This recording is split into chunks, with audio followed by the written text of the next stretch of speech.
When you get your modeling clay, the first thing you're going to do is start warming it up. And that sounds kind of funny, but it's a little bit cold. No one's been working with it, and that makes it a little hard to work with.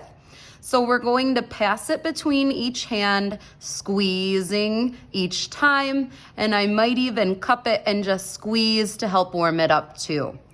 This is going to be a little bit harder to work with than the clay that I give you next week or next art class.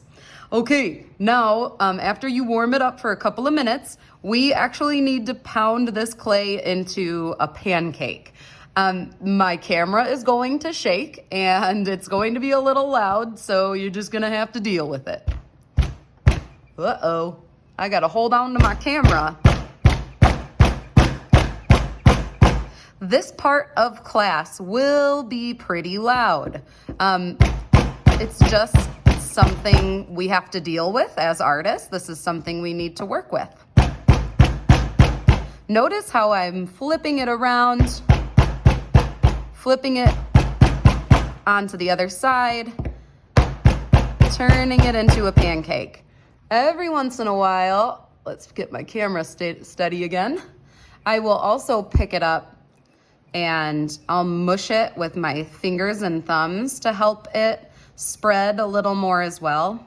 Oh, oops, I forgot to tell you, if you want to save a little chunk, you can. You should have done that before you turned it into a circle, but I'm just gonna make that back into a circle right there. There we go, that's good enough. Okay, so you'll keep pounding, you'll keep going until your piece looks something like this. Now, it should be about as thick as, I'd say, a cookie.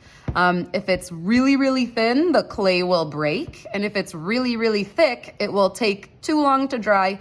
And if it has too long to dry, there will be air bubbles in it and it can explode in my kiln, which I'll talk about next class. Okay, so the next thing you're going to do is you can fold over the wings. So we are going to fold one side over. Now remember, this is going to be a lot smaller than our project's next class. Your next class, they're gonna have a lot more clay to work with. Okay, so you wanna fold these over so that two sides of your circles are turning inward, okay? From there, you'll take the top and mush that downward as well. And if you look carefully, you can kind of make little owl ears right at the tips there. So there's the two ears, here's the two wings. Now I'll just mush it and mold it how I want it to be for his face. Okay, and this is the only tool that you get today, but when we make our actual owls, I will probably give you a few more tools to work with. So check this out. I'm gonna make his little feathers. Now I'm going nicely. I'm not stabbing. So go carefully. Okay, I think that looks good. I can draw lines to create lines in the wings. With the extra clay that I put aside, I can create things like a beak, and I'll just do that by pinching off a little bit of clay for myself and using my fingers to turn this into what looks like a triangle. Just make a little beak there. Okay. Cute. And I can also make whatever kind of eyes that I want. I always like to make eyes that are kind of silly or different. For example, sometimes I like to do one small eye and one. So I rolled this into a circle. I'll show you how I did it. I rolled it into a sphere, I should say, and then I place it down and I push with my thumb a little bit. It turns it into kind of like a little cookie.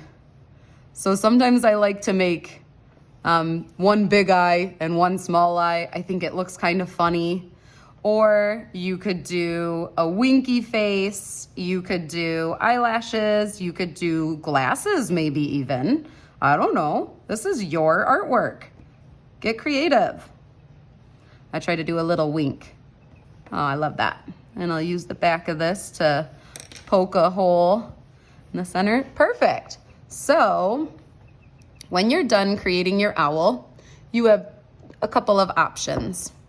You can ball this up and try one more time. Remember, this is the only practice you get until we make our real owls next class. So it's important that you really feel comfortable and love your owl. So it couldn't hurt, it won't hurt if you practice one more time. It will only make it better and easier when you do it with the real clay. And the other option is you can ball this up and make anything that you would like that is school appropriate. Good luck, artists.